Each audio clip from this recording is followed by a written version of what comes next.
Good evening, everyone, and thank you so much for opting to share your evening with us this evening. We're delighted to be here today. My name is Bella Ikeme, and joining me are Nkemdilim Uwaje Begho, CEO of FutureSoft, and Ijeoma Balogun, CEO of Redrick PR. So we're going to give you a little background on how we came together. So it also gives a bit more perspective on what we're going to be discussing today. And also, I run a marketing agency focused on business development, content marketing, and video marketing. Nkemdilim runs a FutureSoft, an IT consulting firm, as well as a digital agency and digital transformation consulting agency. Quite a mouthful, but stick with us and you'll understand even better.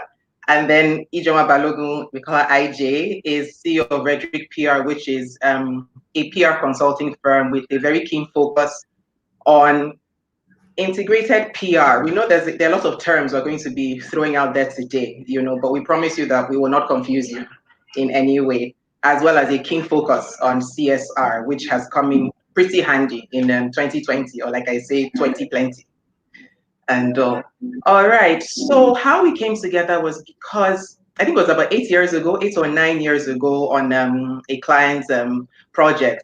And coincidentally, all of us were required, all our services were required. And at the time, it didn't really occur to us that this was integrated marketing communications that was going on. All we thought was, okay, this client needs direct marketing, this client needs content marketing, this client needs digital marketing, this client needs PR, this client needs event marketing and all of that. So we just pulled together and we made it happen. And we dare say the client was very happy and has seen and continue to see a lot of results following that first coming together and all. And then over the years, we have done it for even more clients across other industries, and it's brought us to the realization that there is power and there is efficiency in integrated marketing, just pulling together and coming together to create a perfect whole, as opposed to everybody just kind of working in silos, which unfortunately is very popular in this part of the world. I mean, sometimes we actually have clients who would say, oh, they want PR.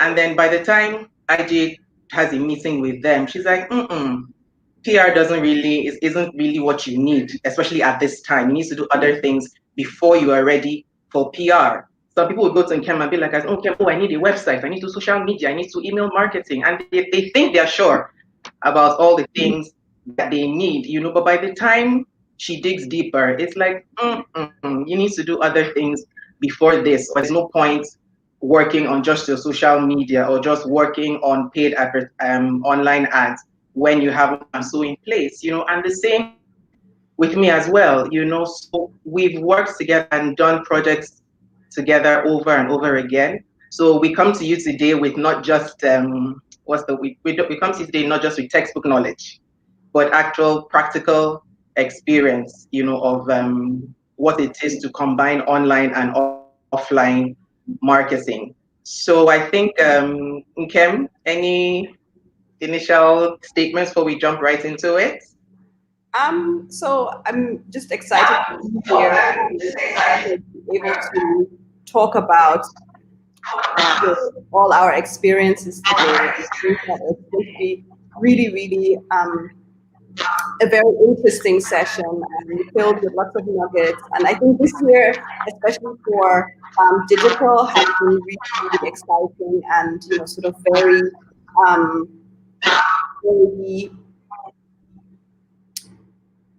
I think very different, right? So I think that this year we've really, sort of experienced a new normal of clients, a new normal of consumer behavior, a new normal of platforms and algorithms, and sort of the interplay of sort of data and overall digital strategy coming into digital marketing, right? So there's this sort of sweet spot between actual digital transformation and digital strategy and digital marketing that hasn't really existed before, right? Where your business goals and your marketing objectives meet. And I think that, for me, that's super exciting. I love anything that has to do with strategy, and I love sort of helping brands create experiences that are digital. And I love working with you ladies because you guys, sort of give it that 360, outlook that we really need, especially in a market like Nigeria that is still, sort of, yes, we're digital, but then are we 100% digital? How comfortable are consumers with digital? You need that support of traditional, you need the support of PR. And, I think we can talk about a lot of these learnings and lessons that we've been able to gather over the years in this session today. Thank you. Ij, any initial thoughts before we go right into it? I'm just really excited to be here and to really dive into today's discussion. It's been a very, very interesting year for, different businesses, different brands, and, things have sort of changed. 360, I always used to say that PR is an element of, it's just an element, right? Certain things need to work before PR can be effective. And what I've seen over the years is that, as Bella, as you've mentioned, you get certain clients at different stage of their businesses, right? But what is important is to sort of bring it all in, connect the dots. So, really excited to really delve deep into how do we connect the dots with different sort of tools and different sort of tools and different sort of facets of marketing and communications, right? How do we connect the dots? How do we engage? How do we create value? Especially when things have sort of changed, consumers have changed. There's a rising sort of consciousness for certain things and certain elements. People are looking for brands to behave and act in a certain way, and brands also have to key in to consumers and sort of really understand them and this sort of multiple facets, right? And the ways they're growing and changing and evolving with everything going on. So just really excited to just like delve deep into this conversation and dive in and, really connect the dots and hopefully create clarity for people in terms of moving forward in 2021, yay, can't wait. So in terms of moving forward for 2021, so excited to jump right in.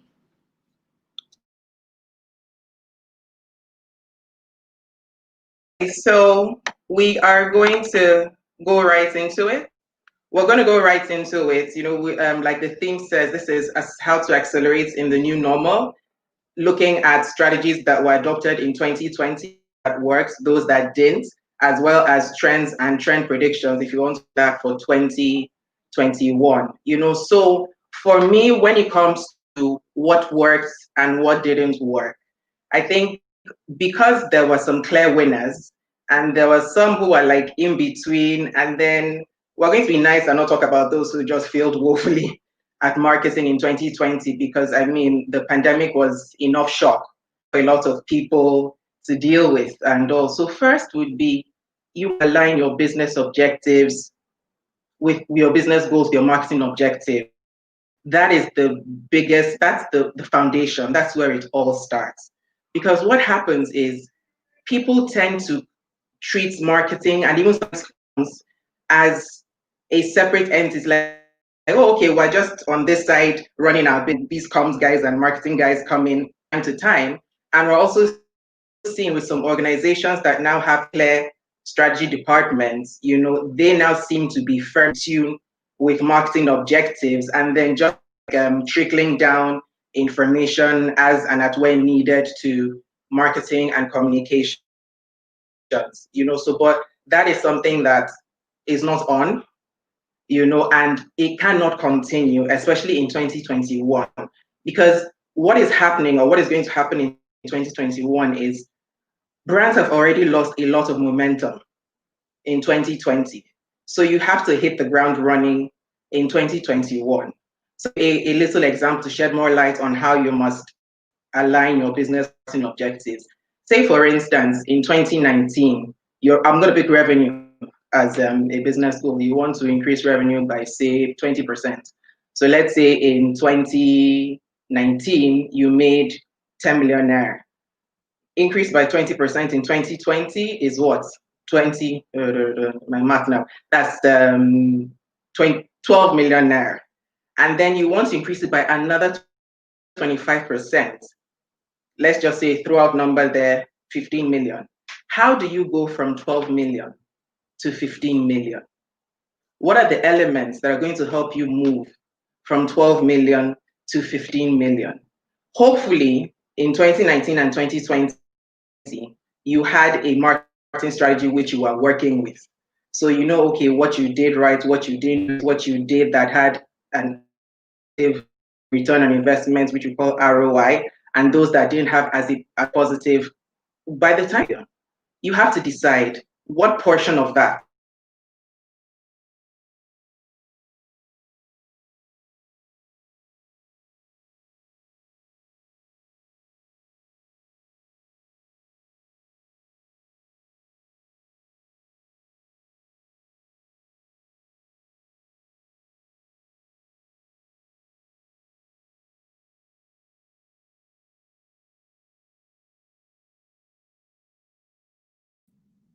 Ella, your sound is gone. Ije, can you hear me? Yes, I can hear you.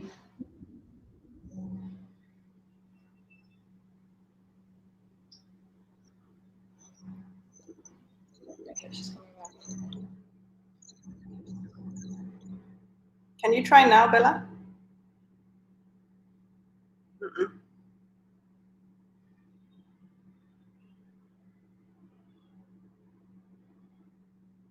Okay, Bella, we can't hear you.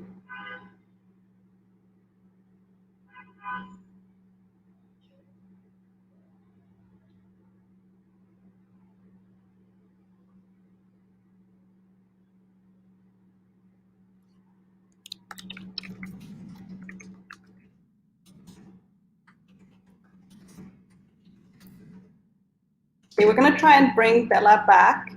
Just give us a second.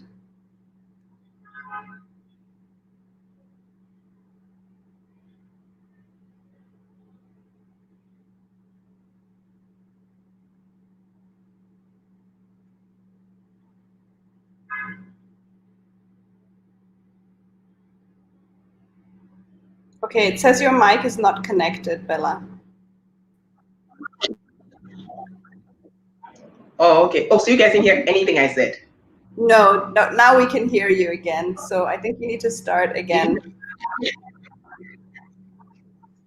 So we heard my goodness. And there I was making points.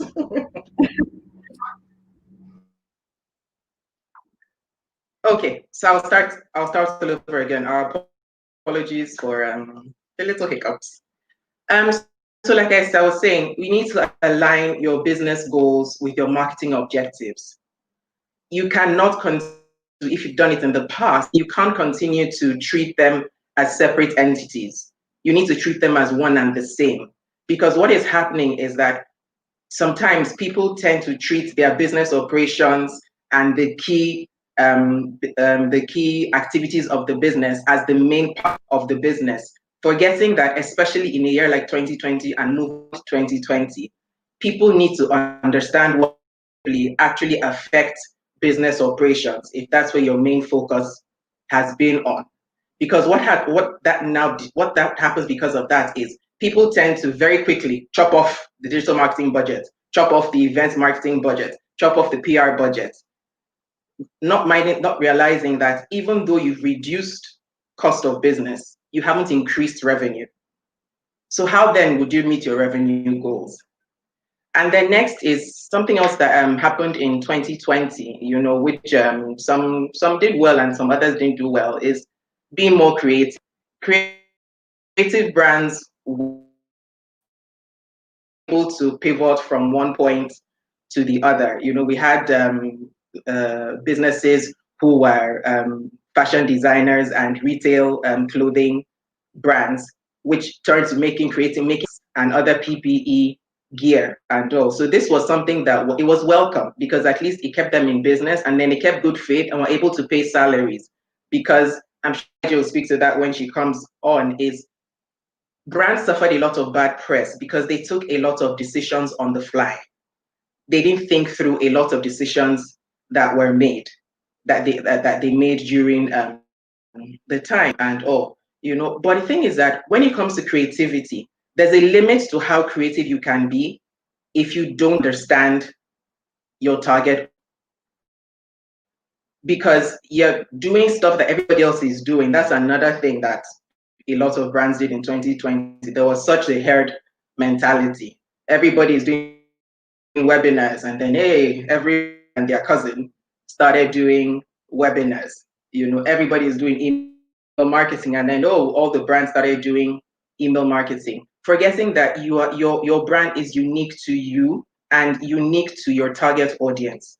Your target audience evolved and continued to evolve within 2020. So it was very important as a brand to understand your customers. But the thing about it is that 2020 also had been doing a better job of owning and managing customer data. Because say, for instance, you're a brand, and in the past, even before COVID, your database wasn't pure. You had emails from an event in 2015, and that is the bulk of your database. People have changed jobs, changed email addresses.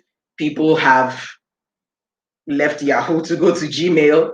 People have stopped using email, kinds of things, but you haven't cleaned up the data since 2015.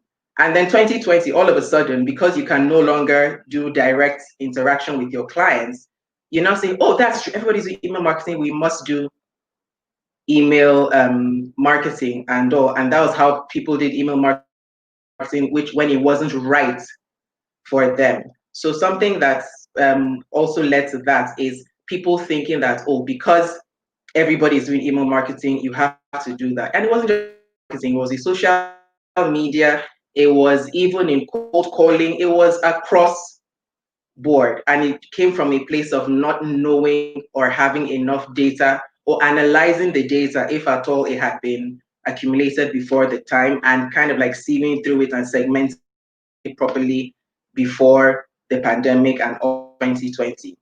Something else that was not so successful, but successful for others, was switching from sales to retention. A lot of businesses were just big on, oh, we need to make sales. We're not making enough money, and completely left the client and managing relationship with the client. So for my key takeaways from 2020 when it comes to is positioning is key. Differentiation. What are your differentiation markers? You need to differentiate yourself properly. If you haven't positioned yourself properly in the past, you need to think about your branding. But before the branding, what is your unique value proposition to brand? Okay, then. So I think that's some context on strategy on a whole. Nkem, over to you.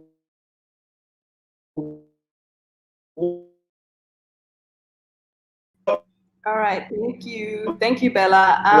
So I think for strategy successful. Okay, so I think the first thing that you sort of really nailed, a lot of people just jumped into digital in 2020. People, I guess, thought that you have to do something, right? So they just started doing stuff. And as they say, movement does not mean progress, right? And I think for me, the biggest lesson of 2020 is that digital without a strategy cannot be successful, right? You need to figure out, like Bella said, how to really align your business goals to your marketing objectives, right? And figure out how you actually create winning tactics across digital, across traditional, across PR that then translate into achieving those business goals, right? So Go Digital was the catchphrase of the year. But as I said, a lot of people sort of just jumped in and didn't really look at how do you optimize? Why am I even doing a webinar? What do I want to get out of it, right? How can I leverage, sort of the data that I'm getting from all these different activities that I'm doing? I also think that there was a lot of, sort of trial and error. So a lot of people were trying to figure out what are the right tools. They were trying to figure out what are, what should I really be doing? And, how do you actually do this, right? So people are like, oh, and Kim, I have a database. I'm like, okay, what's this database? They're like, oh, we want to talk to CEOs. I'm like, okay, are there CEOs in your database? Oh, we don't know, but it's a database, right? So segmentation is important, right? And being strategic about how you actually target. We also started seeing trends of social commerce. And the funny thing is that I think Nigeria is actually the champion of social commerce, simply given that a lot of small brands cannot actually afford to build a website. So they've always sold on social media, and they've always sort of, used WhatsApp and Instagram DM, Facebook DM to talk to their customers and engage their customers. And I think that we've seen platforms like Facebook and Instagram really evolve their social commerce features with integrating payments, integrating stores, integrating social tags and sort of product tags within their algorithms and everything. And I think that that's really where we're seeing social commerce on a global scale moving forward, and e-commerce sort of starting to move in the background, right? And I think that in the next couple of years, we're going to see really that these platforms are going to be completely self-sustainable, where you wouldn't need a website anymore at all. I think also this year we saw content marketing in all shapes and sizes, colors, and sort of at its best, right? We saw lots of sort of multimedia content, written content. There was a lot of gated content that you could sort of put your email address in and then download. We saw a lot of people, individuals, as well as corporate brands sort of position themselves to really demonstrate knowledge and, really put out information that they've either put together or that they, sort of talked about in a video or on a live. So there's also, I think, a lot of repurposing of content in 2020, where brands sort of, they would do a webinar, then they write a blog post about it, then, they do social media posts with swipes where they show sort of the highlights of it, right? So this is content that they've used in 3 different places, maybe even 4 if they upload that video onto a YouTube, for example, or some other video link for people to watch at a later stage. So I think that repurposing of content and really using content across different channels is something that we really saw, come to the forefront. And I think that, there are some key stats around content marketing as well. The costs are less than outbound, 62% less than outbound marketing, and it generates 3 times as much leads, right? So anyone who failed to miss the content marketing bandwagon, it's still 2020, you can still jump on. One key thing that we learned is that video still remains king of content. So some of the stats that we've seen, and these are global stats, 70% of consumers say they've shared a brand's video, right? 72% of businesses say that video has improved their conversion rate. 52% of consumers say that watching product videos makes them more confident in online purchase decisions. And 65% of executives visit the marketer's website, and 39% call a vendor after viewing a video, right? So these are some global stats. The same applies in our own market. Obviously, people are like, oh, but video and bandwidth, and people don't have data. But the truth is that people love anything that is short, crisp, and smart, and that they can, sort of like get the information without having to read a really long article. So a 5-minute read is too long, but a 5-minute video is just fine. Another learning is that digital is not free, nor is it cheap, right? So a lot of people are always like, oh, just come and teach me how to do this social media so that I can do it myself. And I'm like, there's a reason why, we have experts at this, and there's a reason why, people spend their entire time really learning all the tactics, really learning how do you, position a brand, what do you need to do to really engage your target demographic, how do you, sort of put stuff together. And we've really seen growth in digital budgets. And some of the statistics that we've seen from global reports is that a lot of brands used 80% of their marketing budgets and transferred that 80% into their digital budgets, simply because they wanted to, position properly and win and ensure that they could capture the audience that is now 100% online. So it's really key to also sort of, plan your budget. And we saw a lot of our, customers come and say, hey, our budget is a little bit smaller now, but what can we do? And we said, okay, cut all of the ineffective costs that are in that budget, protect the essential costs, right? So what are the things that you have to keep in?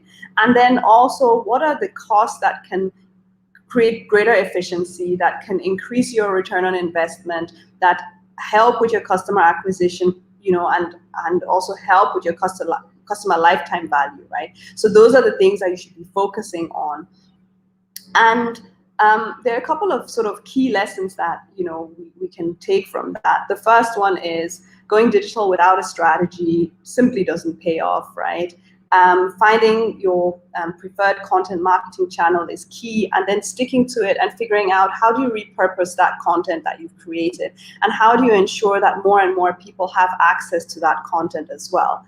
And then digital is an investment, right? It's not a cost center, and I think that really requires a mindset shift in the minds of CMOs, in the minds of CEOs, and in the minds of CFOs as well as board members, right? When you're sort of talking about digital strategy, what are those things that you really need to think about in order to understand that this is an investment?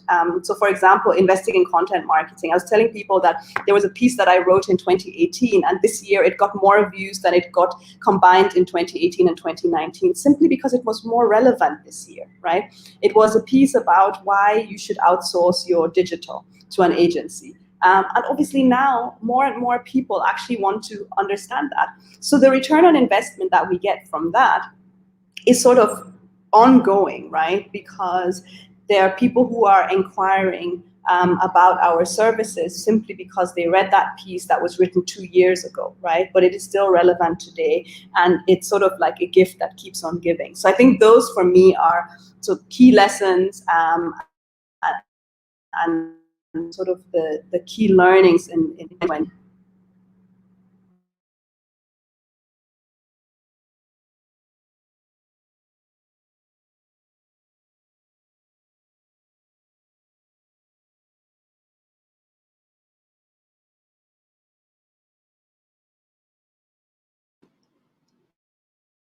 Nkemdi. Yeah, IJ. So what are your lessons? I think Bella is having some connectivity problems. I think we should just sort of move on. I know that you've sort of seen a lot of different trends, especially in terms of spending on PR, and sort of shifts where brands are saying, hey, put that budget on hold, and you're saying, hey, no, you need to focus on something else, right? So maybe you can share some of those lessons as well.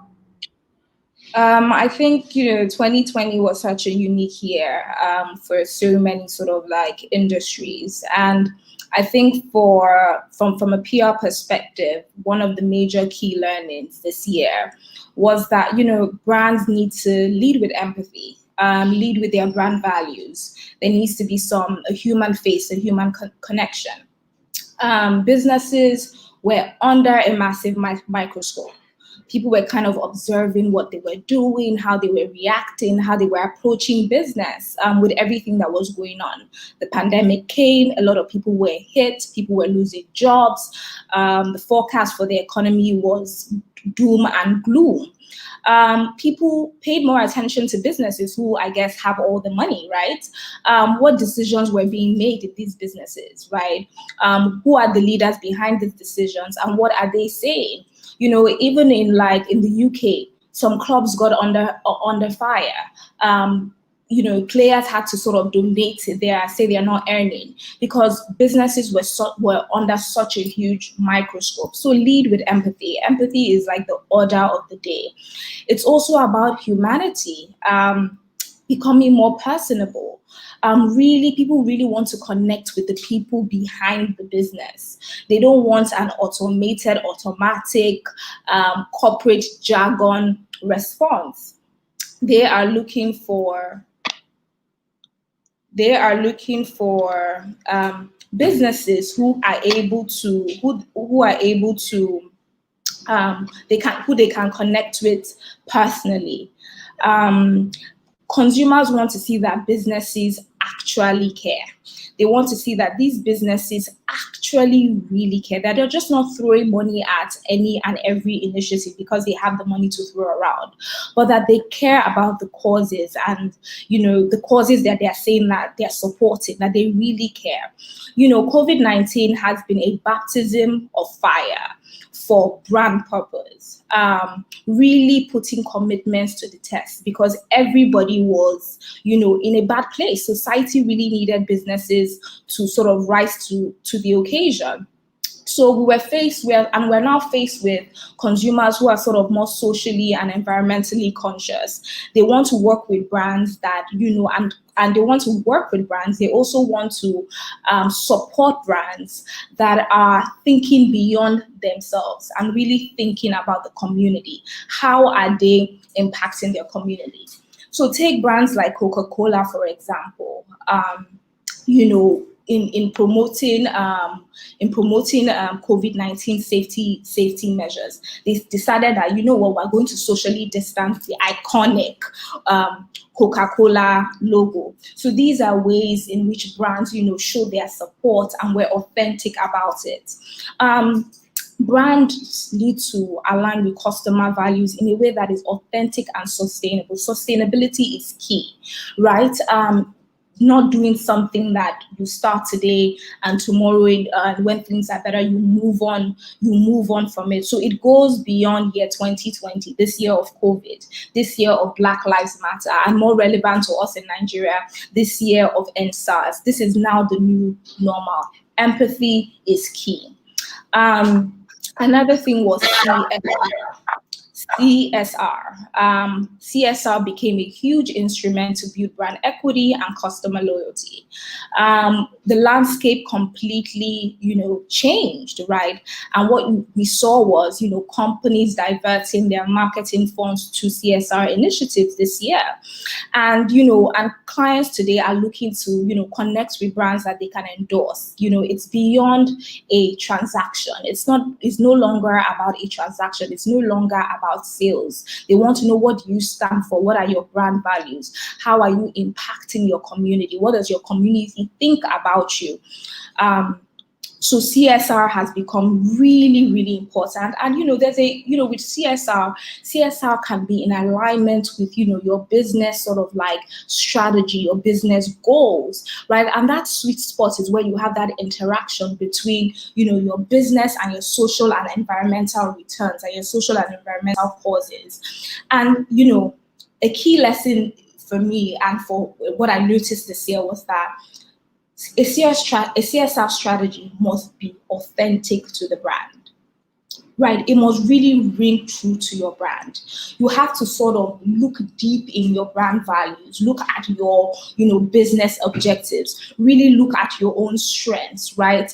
And it must be in alignment with your brand values. focus on the areas that your company has strengths in, research and knowledge, and use that, bring that together to support. So CSR is no longer that thing which you do just so that, we do it because we have to do it and show that, we are supporting our communities. It has become a huge part of business strategy because it can be used when used properly, when used strategically. It can grow brand equity. It can grow brand loyalty, especially when we're in an environment where your consumers are socially conscious, are looking out with a microscope on what you're doing, how you're acting, how you're behaving. And businesses who have been, were clear winners, businesses who were able to sort of humanize the brand, add a personal touch to their brand, communicate their CSR initiatives, even be strategic in their CSR initiatives, were the clear winners this year. We all know of incidences where, during this year, where companies took a misstep in one of these areas and they were really, dragged for it, as Nkemdi's digital streets will say. They were literally dragged for it. Another thing is storytelling. This is the time to sort of tell stories. I think that was a big lesson. And you know what? Every day is an opportunity to tell a story. Every interaction with your consumer is an opportunity to tell a story. There's no need, and nobody now with COVID-19, what happened was, that big marketing campaign that we planned for the year, that big PR campaign we planned for the year, because of COVID-19, with all the lockdowns, with everything, you couldn't do it anymore. So what happens to your brand? Do you just stay silent because we couldn't shoot our big marketing campaign, we couldn't shoot our big PR campaign? Of course not. Every interaction consumers have with your brand has now become an opportunity for storytelling. Share your brand values, share your why. There's no need to wait for that big moment anymore because, the big moment, the emphasis that people placed on that big moment, it's lost its value. It's still great, but it's lost its value in terms of brands now have to utilize every day to sort of tell their stories. Customers will be won through smaller won and lost through smaller everyday interactions with the brand. So storytelling is really, really key and is really, really powerful. And you can use digital platforms, digital to sort of cement it and to use that as a platform to share the stories. But it's sort of like your brand is now broken down into sort of little minute interactions. It's no longer this interaction, you spent on customer experience. You're telling your story. When people walk into my store, they see this, they see that, they see that. Now, nobody was going into anybody's stores, right? There was not that sort of interaction phase, and that sort of touch point was completely shut down. So it had to be, what are you saying? How are you communicating with them through every day, right? What stories are you telling them every day? So for me, I would say key takeaways from a PR perspective this year is be authentic and lead with empathy. Empathy is, I think it has never been as important as it was this year, and it's going to remain the same because I don't think consumers have changed. They've changed in so many ways. They've changed in their approach, the way they approach brands. They've changed in what goes into the deciding factors. Why do they choose this brand over this brand? CSR should be integrated to your business strategy. It should be linked to business objectives and core competencies, generating so that it can generate business value and positive social and environmental impact, and also impact your bottom line, and use everyday opportunities, everyday scenarios, to tell a story as a business, as a brand. So for me, those were my key takeaways for 2020.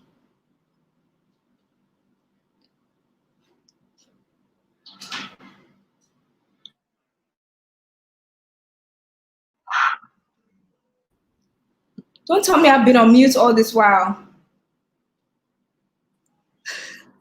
No, you were not. Oh, I wasn't? No, you weren't. Are you sure? Yes. Okay. Yay! And I'm back. Thankfully. Can you hot gems right there?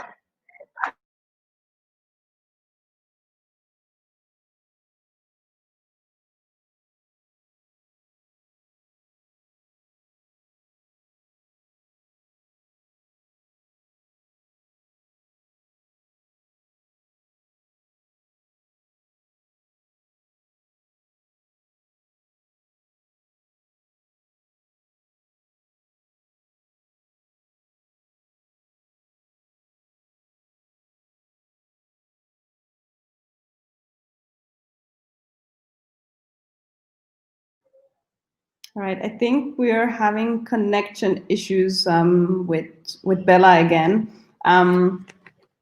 So I think maybe we'll just sort of take over her role as moderator.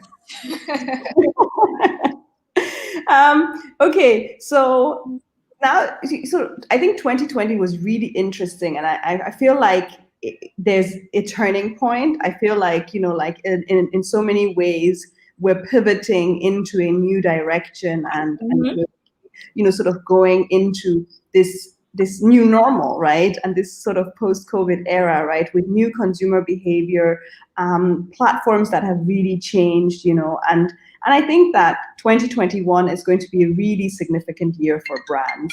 I think that we're going to see brands regain momentum that they've lost during 2020, because 2020 was really sort of all over the place. And at the same time, I think that we're going to really see brands being challenged by these changes in consumer behavior and evolving market trends as well, right? So apart from the consumer behavior, platforms have changed, and the economy has changed. There's a recession everywhere. There's so many changes. So I think it's going to be quite tough to really navigate, the future. But I think with so much on the line, right? So you've had a crappy 2020 for most brands anyway, and you have so much on the line to sort of stay alive and really sort of position yourself for, the next decade. I think it's more important than ever to really, really understand, how do you navigate this, right? What strategies do you need? And how do you create sort of that winning strategy and sort of winning, winning tactics for 2021? So I just wanted to know, Ije, what do you think, so you've talked a lot about sort of this consumer behavior and empathy and, sort of being authentic. What do you think is going to happen in 2021, right? Do we retain that? Are things going to go back to normal? Will we be able to just advertise again? Or, do we have to forever, sort of speak differently? And, what role does data, so you touched on data a little bit, what role do you think is that going to play in 2021? So, I think this sort of new normal is here to stay. This year was, I think this year was very interesting in so many ways. And I know I have said this, but, this was the first time a lot of people have experienced something like this, where literally the whole world, it just wasn't one region, really shut down. And it's changed everything, and the changes are here to stay. So I think now the key thing is, okay, these changes are here to stay. How do I what does this mean for my brand in 2021? How do I win at this game? What are these changes, and how can I sort of make sure I am putting my best foot forward? For sure, empathy I would say, is here to stay. It has become the order of the day. It's not going anywhere. Consumers these days, even when we should also think about ourselves, right? Consumers these days, they want to really know that this brand that I'm supporting, this brand that I'm helping its bottom line stands for something and represents something that represents something in me as well. Because if I'm using this brand, what does it say about me? So it is definitely here to stay. For sure, it's not going anywhere. Customers want to know that their brands, they get them. They want them to sort of feel their pressure points, right? They want the brands that they support to celebrate their wins, right? They want them to feel friendly, comfortable, trustworthy, real, relatable. All that is not going away. They want to experience a genuine connection with the brands. Your brand narrative has to sort of resonate with them on an individual level. So this is where sort of like personalization now comes into play, right? Because how do I then, okay, I'm on this path, right? I want to become more relatable. I want to be able to, connect and resonate with my consumers on a sort of like personal, individual level, so that I feel that this brand, they get me. They represent who I want to be or who I am at this moment. So how do you get there? How do you know that? That's where sort of personalization now comes into place, which is going to be sort of like a big aspect of 2021. But in sort of, even in going into personalization, now more than ever, people must realize, in case they didn't know before, that the target market and the target audience, there's a clear difference, right? Your target market is kind of like the broader group of people, right, within your market who can potentially become your target audience. While your target audience is sort of more specific, right? The people that you really, from that broader pool, who are the specific people that you're really speaking to? Who are the specific people that are really supporting you and shopping your products, right? And really engaging with your brand. So that is sort of more of like the target audience. Is now that difference is sort of glaring and sort of a lot clearer right now. And the need for that differentiation, it's very, very important. And then now comes in personalization. Personalization is now the order of the day. There's a shift, right, from the focus on the brand to more about you, your journey with my brand, right? Shift from like user demographics to more individualized, personalized experiences. Brands are now put in a position where they have to sort of forge a personal connection with their consumers. They have to remember who the customer is, what they like, what they think, what they want, and adjust their approach based on that. So it's very sort of personalized and individualized. Some stats for you that I would like to share, global stats. 63% of consumers are highly annoyed with generic advertising blasts. 80% say they are more likely to do business with a company if it offers personalized experiences. 90% claim they find personalization appealing. That personalization aspect is so key now, and it is data that will sort of help us get there. And I'll go into that. In thinking about personalization, another key thing, especially within the global climate as well, is inclusivity, right? Identity and diversity. So brands now need to really engage with the diverse communities that it serves. And the conversation used to be diversity. Now we've moved from diversity to the term inclusivity, right? Inclusivity, which sort of goes beyond diversity. It's about, really telling stories, really, showcasing and giving showcasing and elevating the stories and the voices of, marginalized or underrepresented communities and within your own that you serve, that you ultimately serve, these people that that shop your products, right?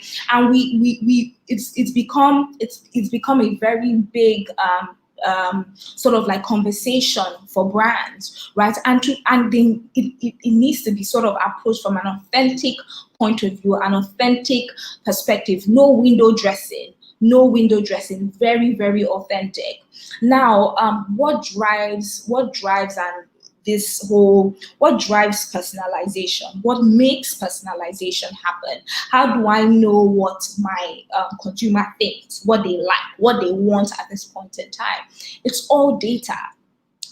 I know we've always said data is king, data.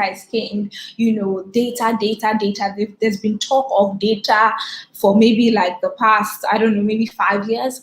But data, I don't think that talk is going to ever end, because it's just going to become sort of more deeper. Like, okay, what can we really get and extract from data? Because data is so key. Data is so key to personalization, right? And segmentation. Combining brands would need to sort of combine data sources to build 360 client profiles that answer, what the clients likes in the summer, what they like in Hamatan season. What they like in this. So really that sort of 360 understanding of your consumer, which can allow for hyper personalization, right? And much deeper levels of engagement, right? So that is really that would be really key and a real game changer in 2021.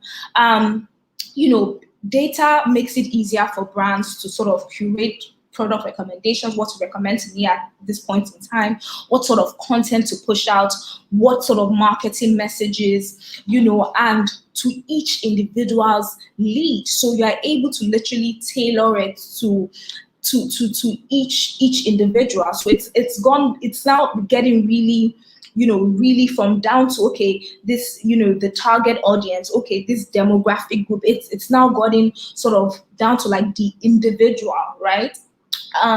Because in through sort of hyper personalization, you are going to be engaging with your consumers at a much higher level, and you'll be able to guarantee conversions. And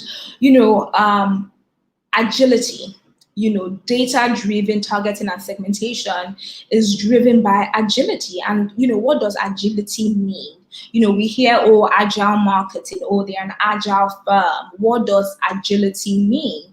It's about like truly embracing change, and from all levels. It has to be an intrinsic company culture, right? Responding to change, right? Over following a plan. I think everyone this year, one thing we learned from 2020 was that, those plans you had, this is what 2020 did, sorry. 2020 took a piece of paper, oh, nice plans, very nice plans, great plans, there you go, plans, out of the window plans. That's what 2020 did and showed us that, plans out of the window. So agility means sort of like responding to change over following the plan. Rapid iterations over big bang campaigns. So these, like what I had mentioned, this using every day as a point for storytelling to sort of tell and demonstrate your why, rather than waiting for this big bang, campaign to do all the talking for you. You use every day, utilize every day as an opportunity for that. Testing and data over opinions and conventions. Testing, trying out things, finding out what works, what doesn't work, what do your consumers respond to, just testing. And data is king over opinions and conventions. What is data saying, right? What is data saying? What is data saying about your consumers at this point in time? What do they want? What does data say they want? What does data say they want to order?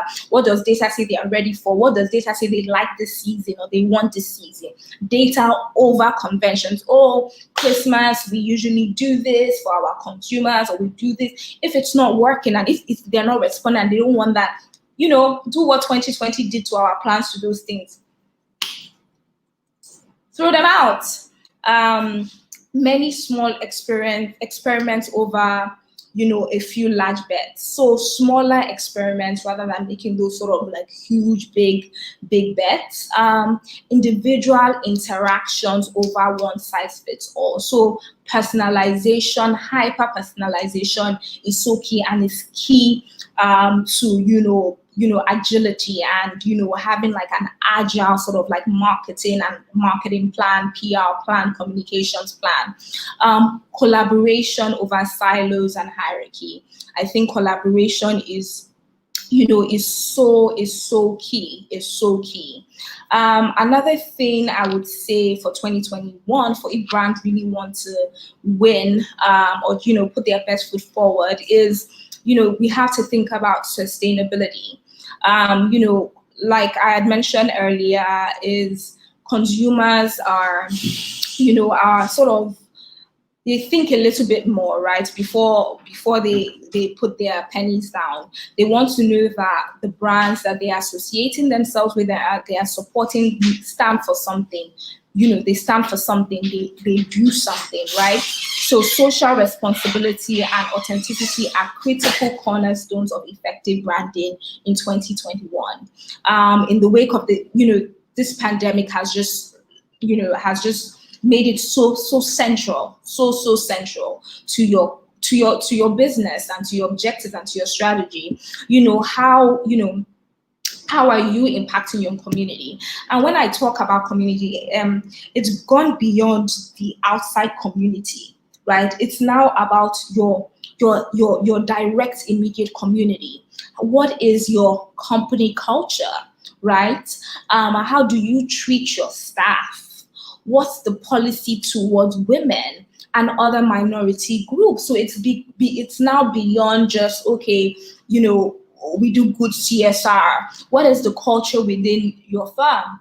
We have had like even a few companies during this period came under fire for having sort of like bad company culture, and some CEOs had to resign because everybody is now being so conscious to these things. There's this awakening of everyone's consciousness, right? So it goes beyond it's now sort of beyond what you're doing outside, but also what are you doing inside? How are you taking care of your internal community, your immediate community?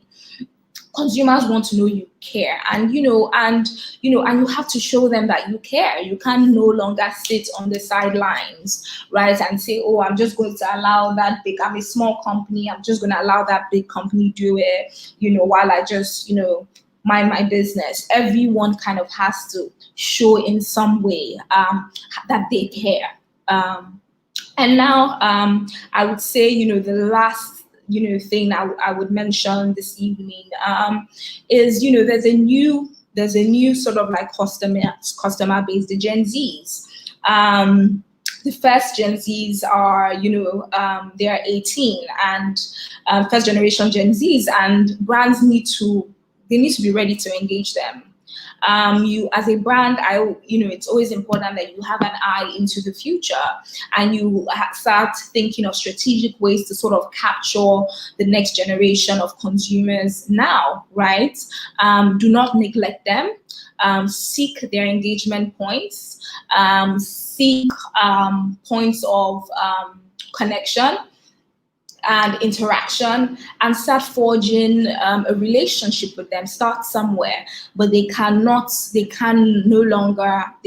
ignored or neglected because that's that group. They're not there yet. So basically, having an eye to the future, and hopefully, if we're able to all put all these things together, at least we'll be in a better position and be able to sort of capture brand value, brand equity in 2021.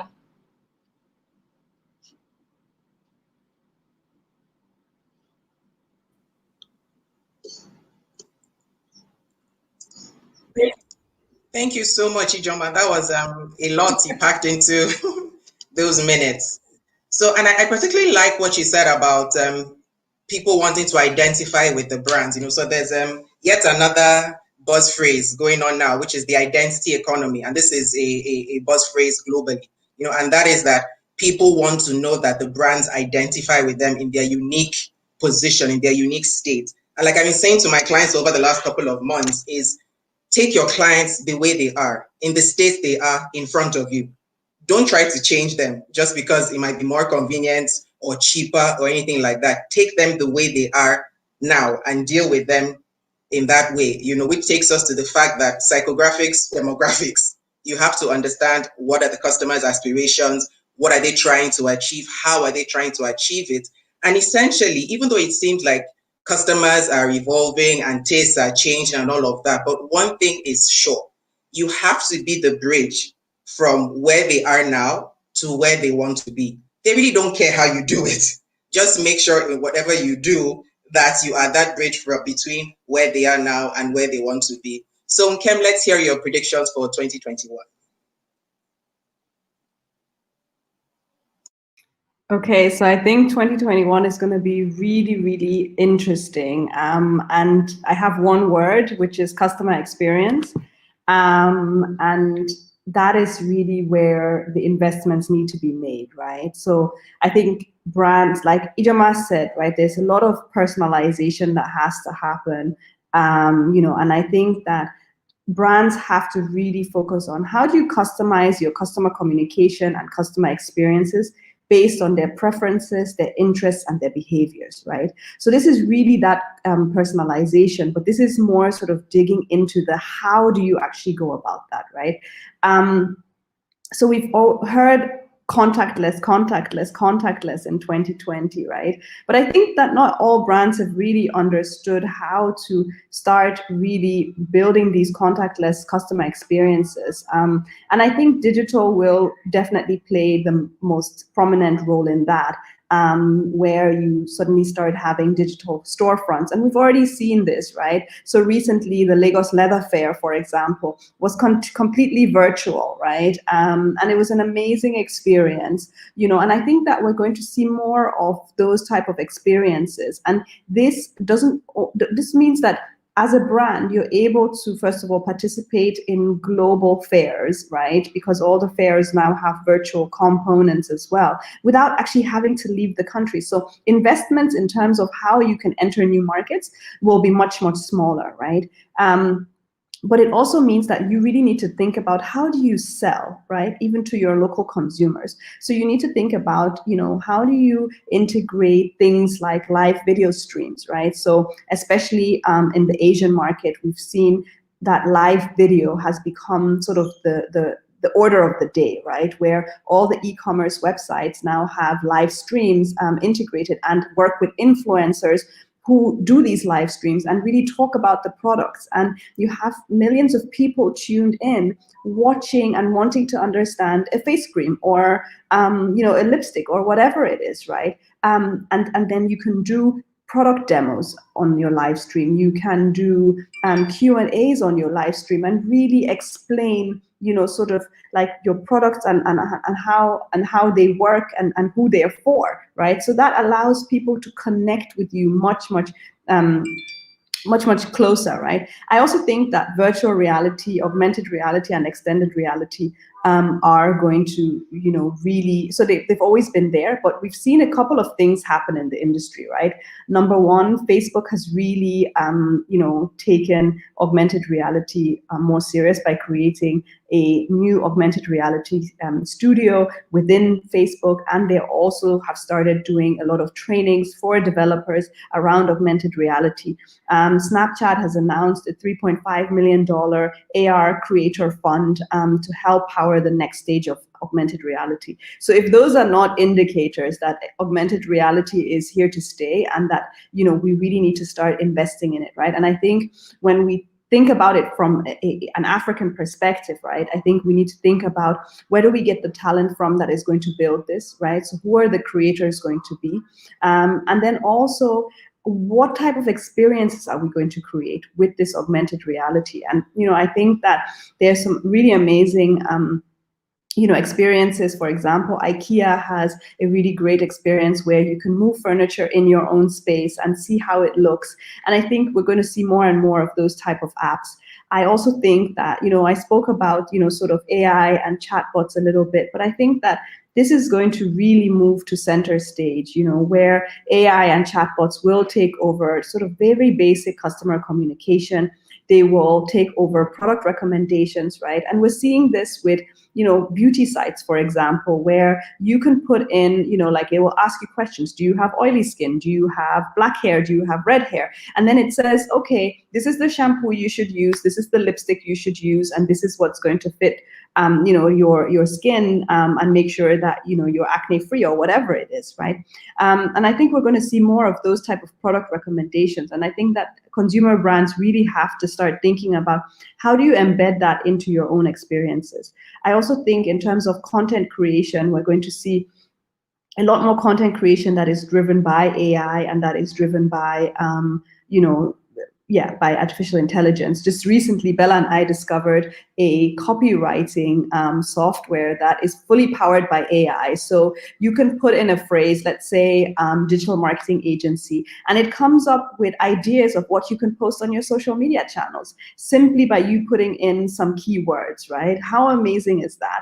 Imagine you don't need a team of people anymore to do your copywriting. And so I think that we're going to see more of that. And then obviously email personalization, where you really, really focus on who gets what email and how are they worded and what is the content of that email. And you create, sort of more automated workflows around your email marketing as well. And then obviously there are e-commerce transactions. I think we're going to see a lot more AI integrated into that, as well as programmatic advertising, which is basically AI-enabled advertising, which is super cool. There are already a couple of platforms that are doing that, where AI optimizes for conversion or optimizes for clicks or whatever you want.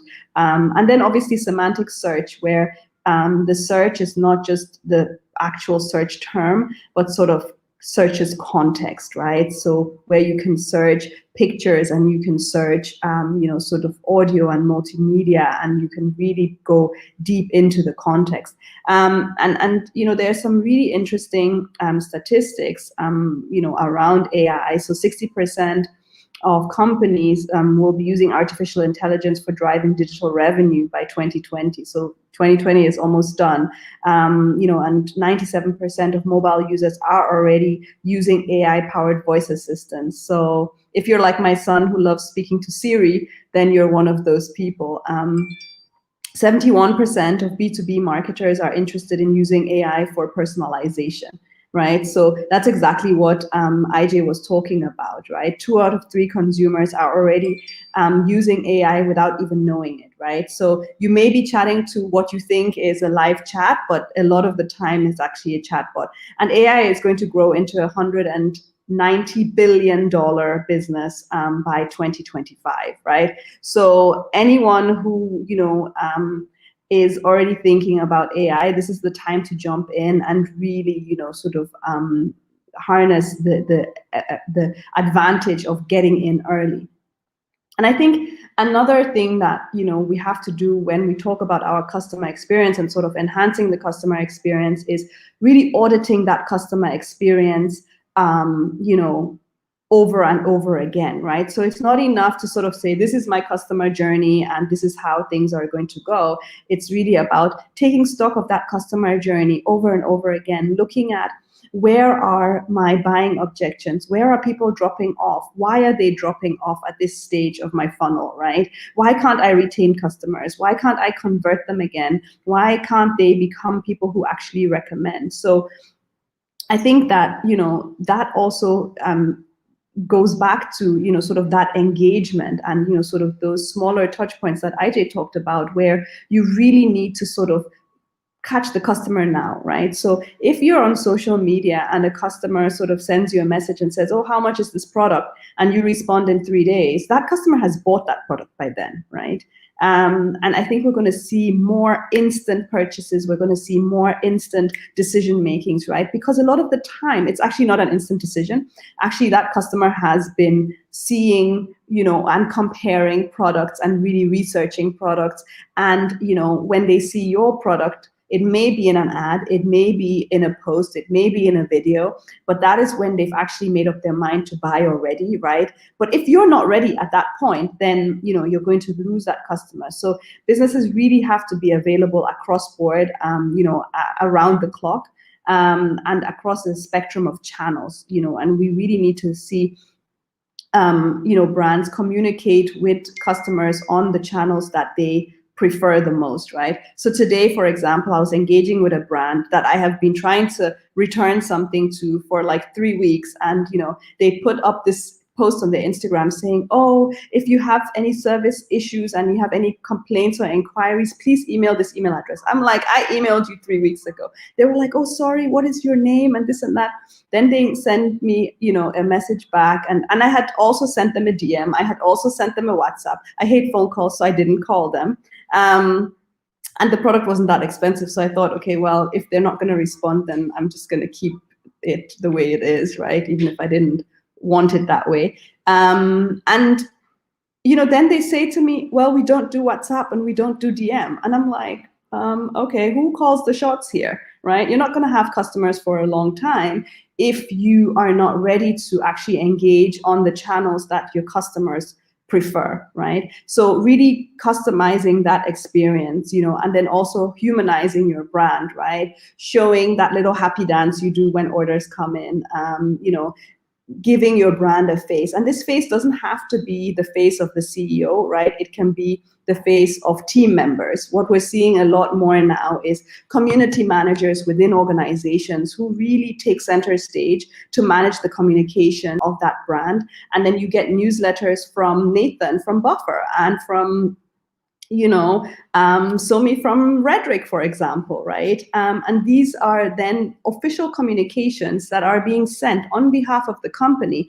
However, they've been done in a way that I know that it's a person that is emailing me. And I'm like, oh, I really want to look forward to this newsletter that I'm going to get from Nathan from Buffer, because Nathan always has really great insights, right? And when Nathan says, oh, this is a tool you should try, I'm going to try it because Nathan has emailed me and taken the time out to tell me about the tool, right? So that type of level of personalization and really just making your brand more human and more approachable, and sort of making people feel like they have a friend in one of your team members or even in you.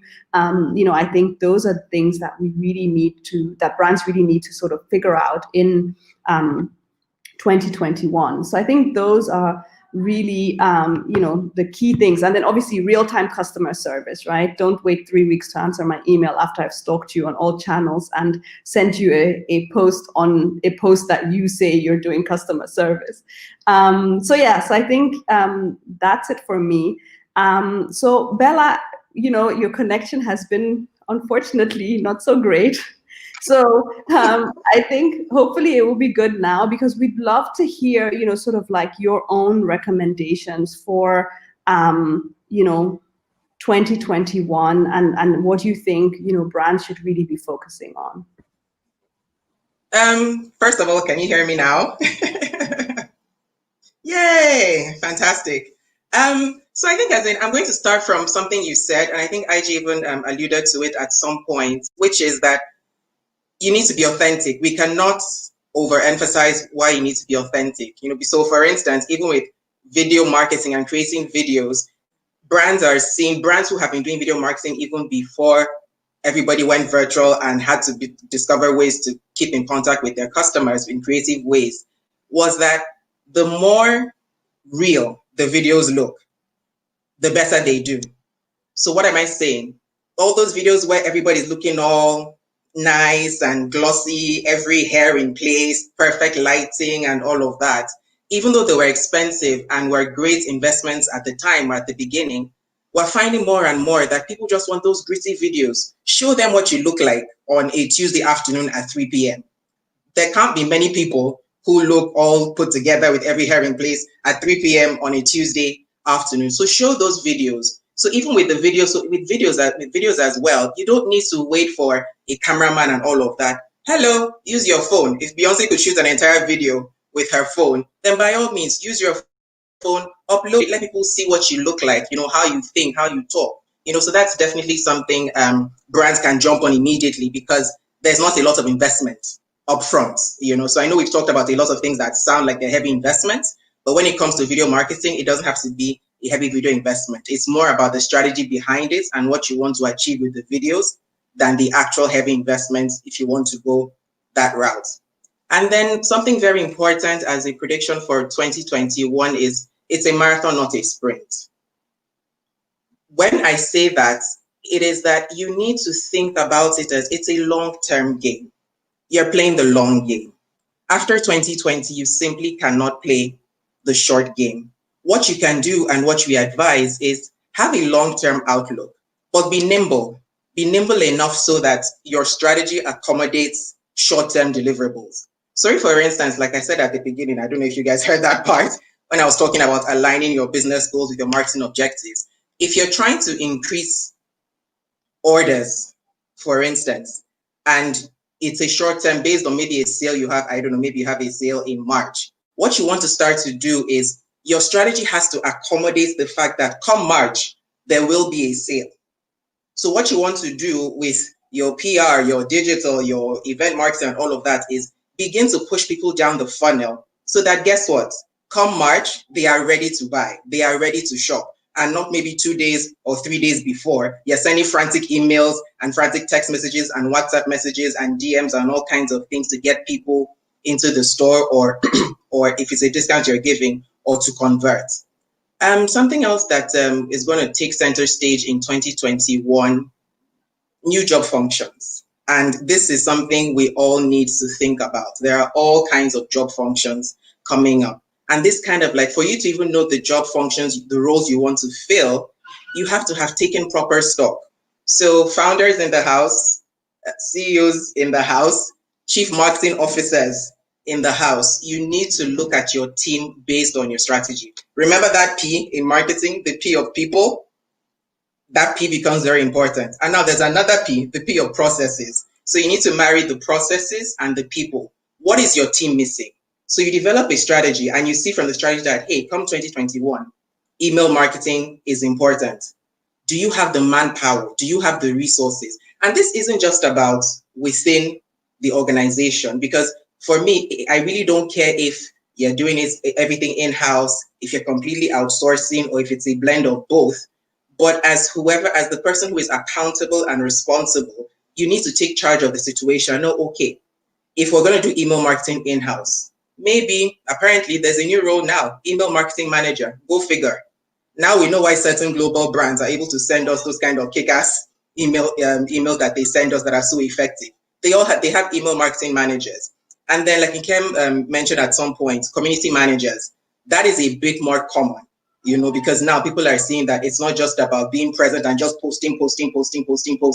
You want to be able to manage the relationship, because what is happening, like for instance, in my company, our community manager, he's quite good at it. And sometimes I just go into the back end and I see very serious conversations between him and customers, and I'm like, this is great, So yes, I have now extended his title to include community manager because he's doing a good job of it. And from my knowledge and experience, I know that that is so key to your progress. So if you're doing social media marketing, if you're going to outsource to a company, make sure that they're managing the community. Don't just look at the contract and say, we will post 3 times a day. It's not enough. I'd rather you post just once a day and have a community manager who is engaging. Because what I found is that you have some brands who actually comment on your posts. And then by the time a brand comments on your post, you're like, oh, who's this brand commenting on my post? Guess what? You're going to go click on the profile and see what the brand is about. And by the time somebody has spoken to you, you're not likely going to forget the person, even though you're not ready to engage at the time. Hello, top of the mind awareness right there. Other roles there's one, this is my absolute favorite, a lead generation manager. Everybody, I think, needs it in 2021. Even if you don't have one whole person managing that role, you need to put it into the role, because what is the point of going all out and spending marketing, this is not dollars now, spending marketing naira on different things or comms naira on different things. And there is nobody who is just kind of like bringing it all together.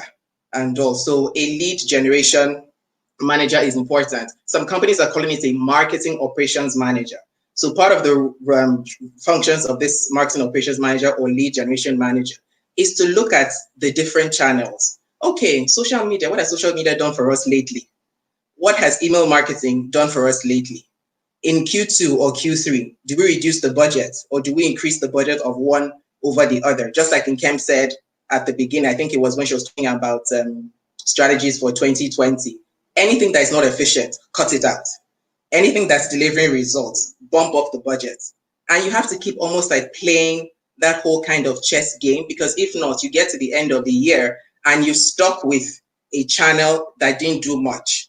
I don't know, I think my internet was wonky at that time. Nkemdilim, I don't know if you spoke to like customer acquisition cost, customer lifetime value, and all these metrics that you need to have an idea of the cost, because this is especially for CMOs in the house, so that when you go to defend your budget, you're able to say, look, I need this extra 10 million naira right here because it reduces our customer acquisition cost and we're able to do X, Y, Z. These are the kind of conversations by the time you take it to the board, nobody is going to say you're playing with your social media or you're playing with your blogging. Something else that brands need to think about in 2021 is brand sustenance. You need to sustain the brand. Once again, why are you going through all this trouble if your brand cannot survive any little shake? Like we can see, like even with the NSARS and how even tiny brands that were going on doing their happy posting were dragged, and everyone was saying that, look, who cares about your product? Who cares about your service? SARS is killing people. SARS is treating us badly and all, so everything kind of ties in together. So like Ijeoma says, so be genuine, project a clear and identifiable persona. Let people be able to identify you for something. There's something Nkemdilim and I were saying, we're talking, I think it was Nkemdilim, I don't know, we talk so much. I think it was Ij, I can't remember now, but we're saying, for instance, Uber is so efficient, but they are not personable. Like the drivers are much more polite than the other drivers, but they're not a very personable brand. So any ride-hailing business that becomes more personable is going to take food off Uber's table. So we need to think about things like this because the playing field has become so level. Like there's no longer anything of big brands, small brands. I mean, look at banks and see how fintech companies are kicking them in the teeth on the daily, so nobody is safe. And especially in 2021, nobody is safe. So be unique. And I say this to all my clients, please don't be arrogant about your true status in the market. Remain humble, remain hungry. Don't leave food on the table. Do the hard internal work. For you to achieve any success at all after 2020 is to do the internal work. Go through your data. What customers buy in January? What customers tend to talk to us every June? You need to look at the trends because unfortunately in Nigeria, there is, regardless of, I don't care what body or organization is creating data, no data in Nigeria is pure. So the purest data you ever have in Nigeria is data you own and you create. So you need to know, okay, if 10 people are opening my emails and it's the same 10 people each time, hello, why don't you create something for them? Drive them further down the funnel. What kind of emails are they opening over the others? And then when you discover what your true unique value proposition is, by all means, with your messaging, don't let anybody forget it. Do not let anybody forget it. And I'm going to say something now. This now is for everybody that's on the call. If you have to put strategy, marketing, and comms in the same office for them to stop working in silos, by all means, bring them down from every office and every floor where they're currently on, put them in the same office and let them figure it out. Because the individual silos they're working in is not doing you any good. Because guess what? The roles are overlapping so much. They are overlapping so much. Marketing is communicating with your messaging at every point in time. You have to be able to shine, put yourself in a positive light and people can like you.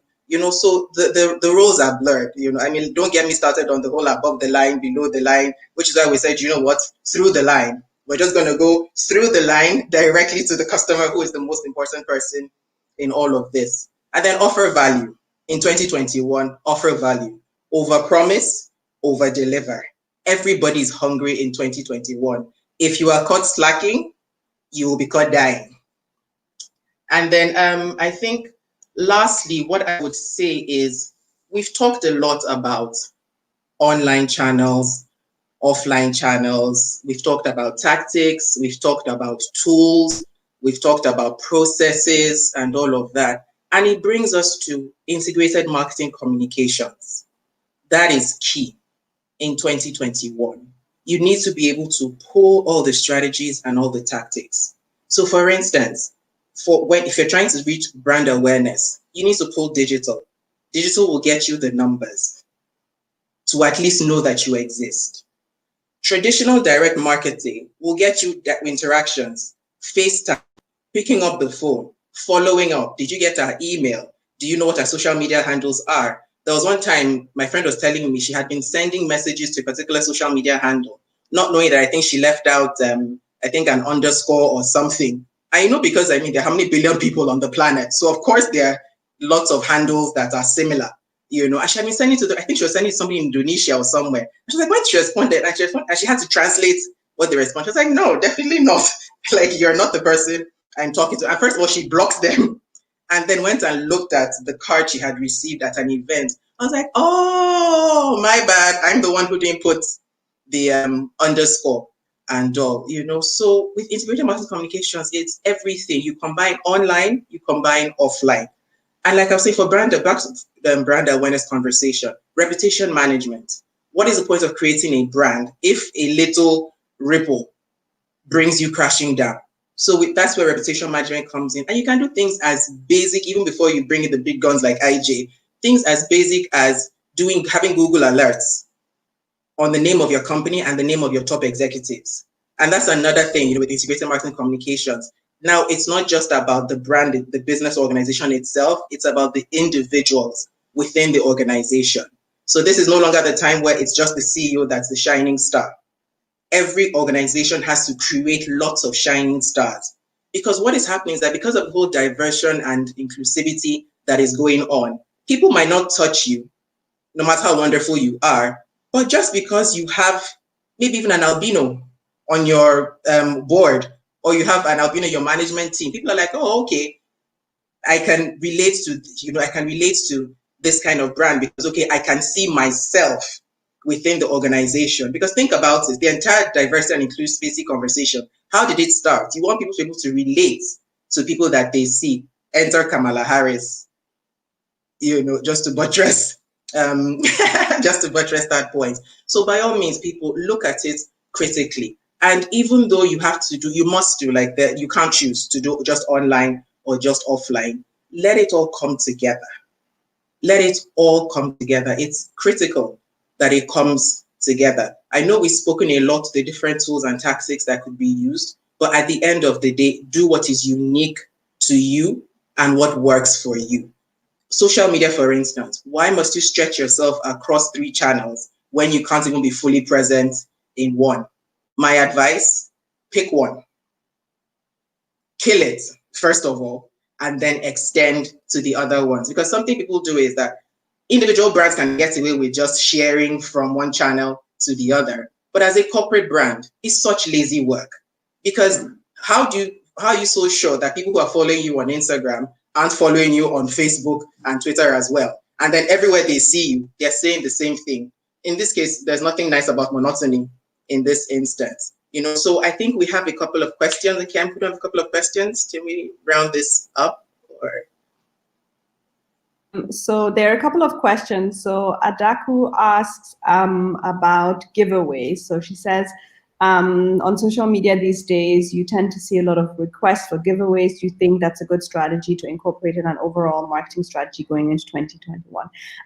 So I personally think that it really depends on what type of organization you are, right? I think when you sort of think about your digital and marketing tactics, right? Whether if you're B2B, it will be different. If you're B2C, it will be different. If you're B2G, it will be different, right? If you're B2 B2B to C, for example, there are brands like that as well. It will be different again. I think for consumer brands, giveaways are definitely something that work really, really well. If you're a service provider, on the other hand, it becomes a little bit more tricky, because a lot of the time, the people who participate in the giveaways may not necessarily be your immediate customers or your primary target audience, right? So for example, you have more people who fall into the category of Gen Z and millennials who would participate in giveaways than, sort of maybe people who are, baby boomers or Gen X. So I think it really, to answer the question is really hard, because you need to know sort of the background of the business in order to answer that. And you also need to know, sort of like the strategy of the business. What are the goals for that business? What are they trying to achieve? So, I think the most important thing when you're working on strategy is really to ensure that you don't adopt a one-size-fits-all approach, but that you really sort of start thinking about, how do I customize, whatever I'm doing to my actual customers. I don't know whether Ije and Bella want to add anything to that. Yes, I like what you said about the giveaways, because to be honest, because so many brands went down that train, with giveaways and all, it kind of like spoiled consumers. Like, I think it was a few days ago, there's a particular brand I love, and in my opinion, I think their pricing is great. So when they didn't do like Black Friday sales, personally, I was like, yeah, their prices are great already, and it's been a tough year. Why force anyone to have Black Friday sales? And people were actually trolling them, as in, I know they do sales, and all. And they were very pleasant about it, because by the time about 10 people had liked the post, they were like, you guys, please don't be upset with us. 2020 has been a trying year. That was the phrase they used. Has been a trying year. We promised to think about it in 2021. And I thought that was so amazing, because what they didn't want was promise a 2021 Black Friday, and then in 2021, the Nigerian social media CIA will go dig up the post where they said they were going to have a 2021 Black Friday, And then, like Nkem said, for service businesses, I think, to be honest, if people come on a service business page and ask for giveaways, I think you need to look at your content. Because if they really understand what you're about, I'm not sure people would be asking for giveaways. What they'll be asking for might be free consultations. And even that should now become a marketing tactic. By the time 1, 2, 3 people ask for a free consultation, by all means, put it in your calendar and begin to have free consults at least once or twice a week. Dedicate, I don't know, like 1 hour or 2 hours, and decide if you're going to do free 30 minutes or 20 minutes. So to wrap it up, it would be, if you're a consumer brand, look into it. Do it from time to time. But maybe do like what global businesses do. They have the packages, 2 for the price of 1. If it's makeup, buy concealer, powder, lip gloss, get, I don't know, a powder puff or a makeup bag free. And also do creative stuff, so you're not necessarily giving away stuff, and you get the actual clients. Because once you do so many giveaways, people now see you as the client, because the brand who's constantly doing giveaways, and they now don't think about opening their wallets when it comes to you. So I hope we've answered that question. So there's another question: how can you manage a campaign budget effectively? I think, can you please clarify what kind of campaign it is? That would help, I think, while we begin to answer the question. Nkem, Ije, do you want to go while we get a bit more clarity on the question so we can answer it properly? Yeah, sure. So I think the first thing is to, first of all, create a budget overview from the beginning, right? That is tied to the goals that you have set for your campaign. So every campaign should have goals. Every campaign should have a strategy. You should be clear on the channels you're going to use, and you should be clear on what this budget is going to be allocated to, right? So for example, you can say, if it's a purely digital campaign, for example, you can say, okay, we're going to spend $100 on promoting posts. We're going to spend another $100 on running Google Display Network ads. We're going to spend another $100 on video ads because we already know that that channel converts well. Usually what we would recommend if you're sort of a first-time advertiser, first-time running a campaign, is to pause, then allocate a trial budget to a smaller sort of, campaign that you can do before you go into that major campaign, just so that you can really identify the channels that actually work for you. Because like I said, not every, sort of brand is the same. Okay, so she's come back and she says it's for a product launch. So obviously a product launch sort of goes across both digital, traditional, it can include an event, so I think that the most important thing is so like if you say we have 5 million naira, okay, then you have to really think about, is offline going to be the most efficient way to spend this 5 million naira? And are we going to do an event, or where we invite, I don't know, 50 people, 100 people, right? And then all that money is gone. Or are we going to have something with 10 influencers, maybe something small, a really nice brunch or lunch, and where we unveil the product, to them, and they then sort of, and then basically pay them to, to do some digital stuff, and then start amplifying and maybe run some very interesting digital campaigns, where you can sort of stretch that budget a little bit. IJ, I'm sure you can, jump on. Yeah, so in thinking, in managing a budget effectively, I think the first question you need to, especially if it's like a product launch, is thinking about value and what would create the most value, especially when you are sort of constrained, right?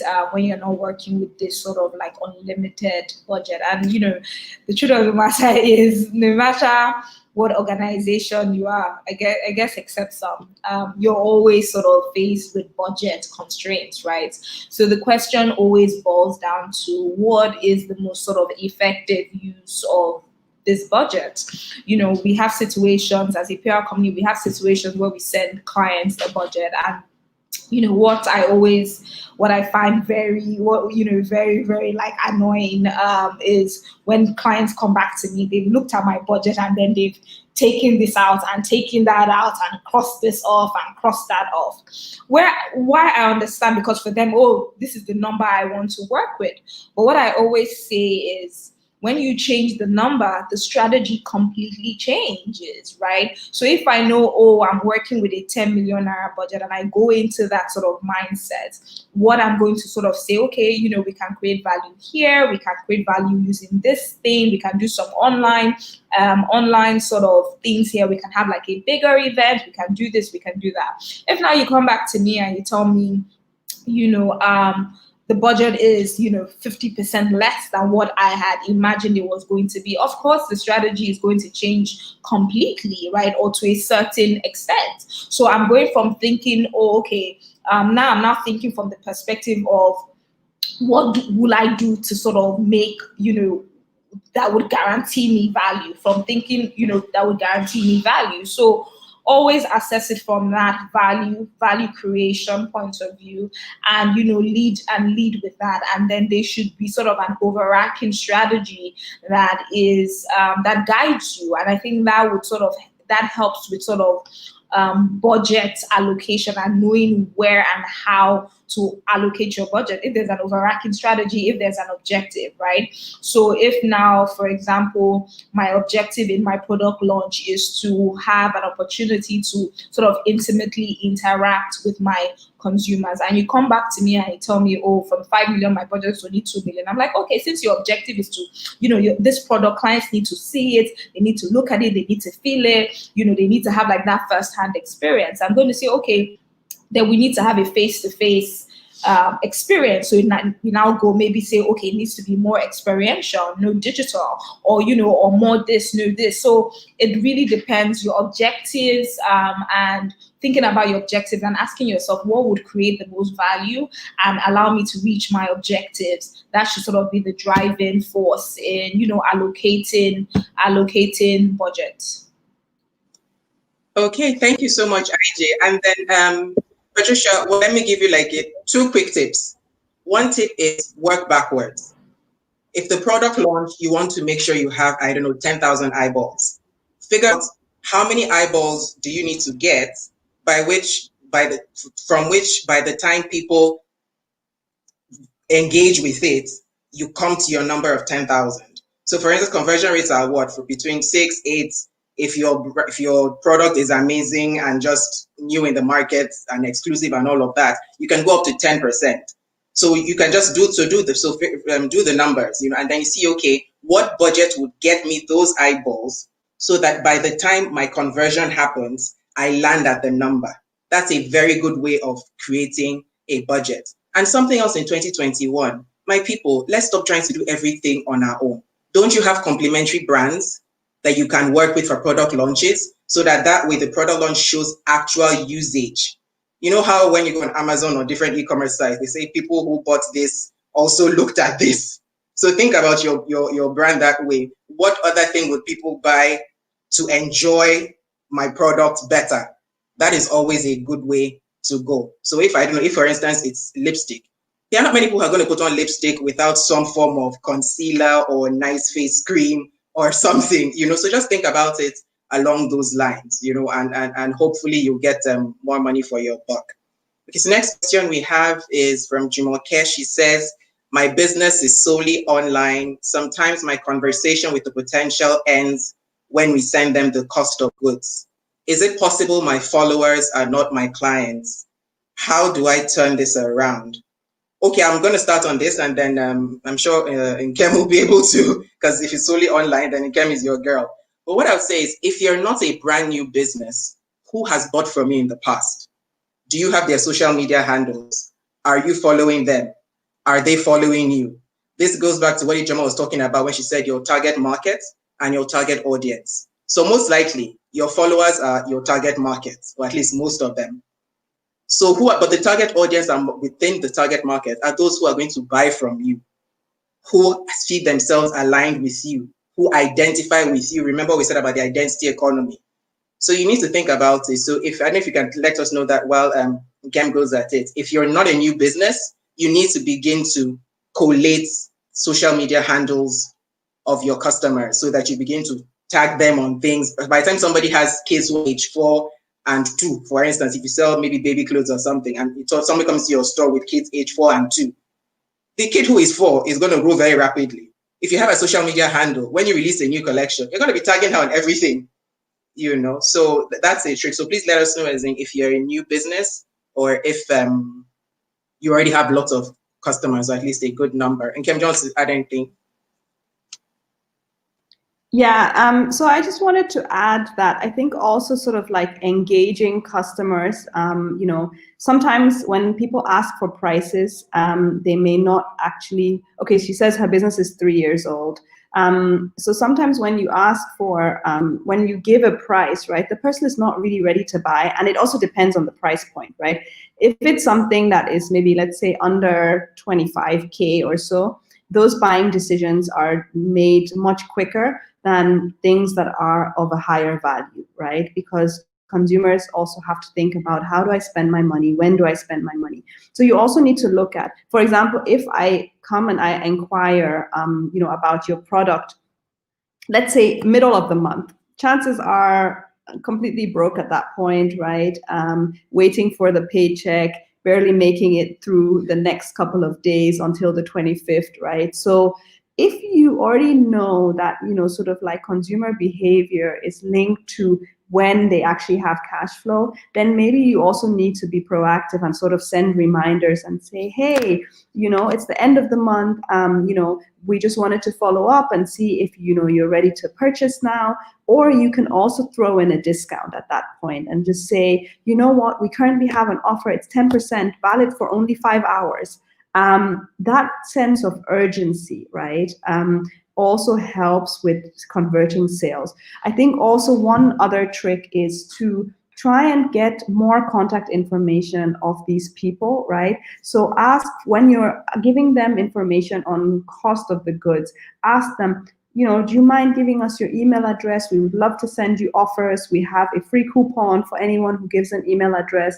Ask for their phone numbers so that you can then engage them on those channels as well. WhatsApp marketing is, becoming more and more, prominent, and just messenger marketing in general, right? And sometimes it's much harder to do it through a DM, especially on like a channel like Instagram, where the DMs simply aren't as organized as, sort of you would want them to be, right? And it's really hard if you have many conversations, hard to find, because you don't know the handles, so you don't know the names. So it's hard to find and sort of go back to some of these conversations. But if you can convert them onto a different platform like email or get their phone numbers, so you convert them into WhatsApp, right? And you can do that by having like your WhatsApp link in your bio, so you have a call to action button, and Instagram and Facebook are both completely integrated with WhatsApp now, where you can just click and it immediately takes you into the WhatsApp, and you can chat with the person there. On your WhatsApp, you can set up your product catalog as well, showing prices and everything, and you can. I think it's just really about how do you engage the customers after you give them the price, right? Do you just leave it and just say, oh, well, I've given you the price, now it's up to you to come and buy? Those guys in the market, madam, come and buy. Madam, have you seen this one? What about this one? What about this one? They know that works, right? Because something will catch your eye and you'll be like, oh, I like this. And then they're like, hey, come to my shop. Let me show you other things, right? And then you go into their shop and they keep, showing you different things until you're like, okay, I'll buy this, buy, So I think like sometimes you also need to somehow, figure out how do you retarget your customers and how do you, adopt some of those Igbo boy sales tactics. Okay, we have a couple more questions. This one is for IJ.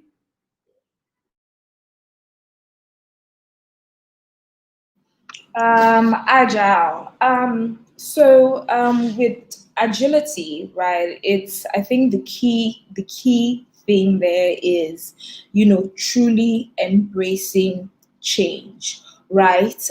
Responding to change versus, following a very strict and stringent plan. I think that is sort of the key takeaway when it comes to agility and agile communications, right? This was especially significant in 2020, this year, when, people all of a sudden, the world literally stopped. And then what happened to your plans, your grand plans? But you still had to sort of communicate, interact, engage, sell, retain your consumers. You still had to be doing something. You couldn't just say, oh, the world has stopped. Yes, I'm not stopping.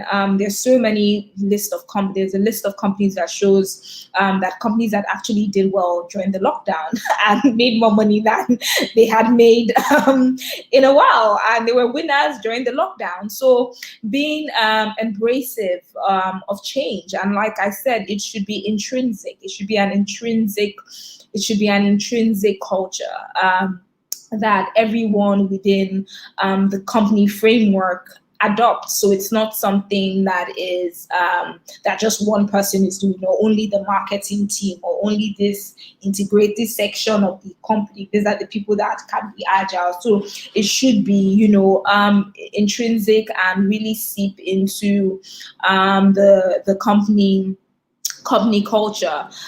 So it's all about within that, agility. What promotes agility is, I think Bella also touched on this and I touched on it earlier, is all this working in silos. More collaborations. See internally within your own sort of like structure, collaboration between PR, marketing, digital, and other communications departments, but also even as a business, right? I think Bella just gave a perfect example in answering one of the questions about, how Amazon would say, look at what other people who looked at this also bought. So that is all about collaborating as well. Testing over and data. So data and testing over opinions and conventions. If, for example, the data, maybe every Christmas you do, your company, you do, I don't know, a Christmas bonanza, I don't know, just giving an example. And data tells you that this Christmas bonanza you are doing is for yourself, right? Nobody else is interested in this Christmas bonanza. That people, would rather want this bonanza maybe in January or in February or some other time or in the summer, right? Instead of doing Christmas bonanza, these Black Friday sales, they really want you to sort of jump on it so that they can, buy your thing. So that, but we've been doing this Christmas bonanza for the past 10 years. It's part of the company. It's such a big thing, but it's for just you and yourself. So listen to data, move with data, right? If data is telling you move in this direction, don't be afraid to take that step because, this is, new territory, or this is a convention. This is something we'll be doing, and I'm not ready to let go of that. So, at the end of the day, it boils down to change. So if there's anything you should take away in terms of agility, it's about embracing change, right? And it's also about focusing on like individual interactions, personalization over this sort of one size fits all approach. We are sort of, I think, even think of yourself as a consumer, you're kind of over this sort of like one size. You're talking to me, then you read something and you're like, these people, this is not me, right? But here I am, I shop this brand, I support this brand. So that also speaks to it. But I would say there's one key takeaway in terms of agile communications. It's really about it's data-led, because it's data is the one that pushes you or tells you in the direction that you need to go. And it's about when the data says go in this direction, being embracive and embrace that change, embrace that movement and go with it, right? And try and test things out.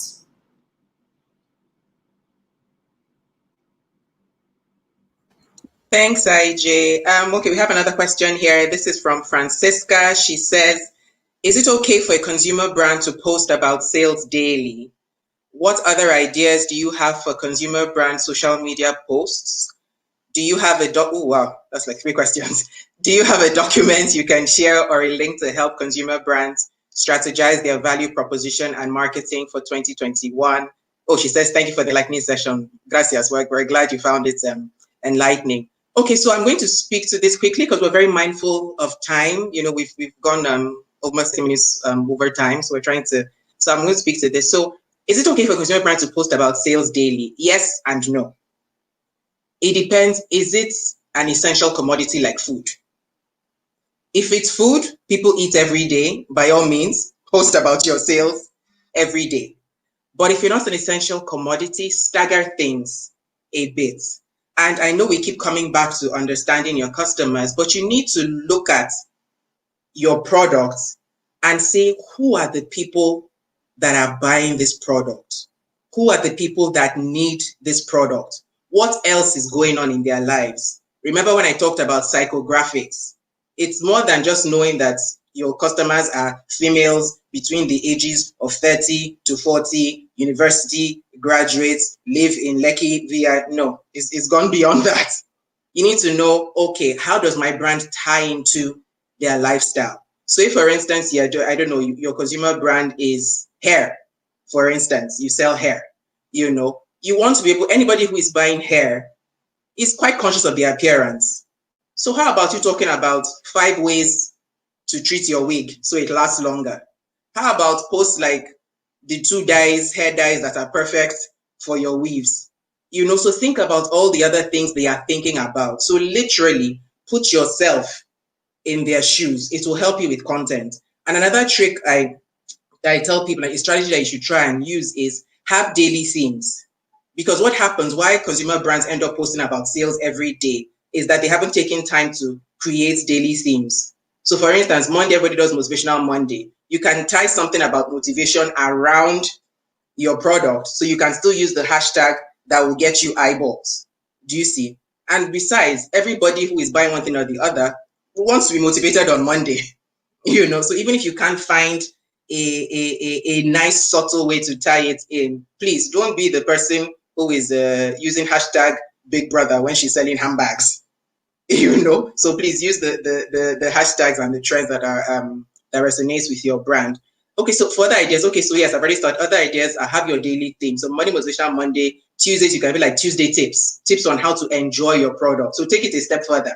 Don't just tell them about buying your product. Tell them how to enjoy your products, because you might actually get more people coming to you because of how you're explaining how they will enjoy the products. Then user-generated content. Who has bought from you in the past?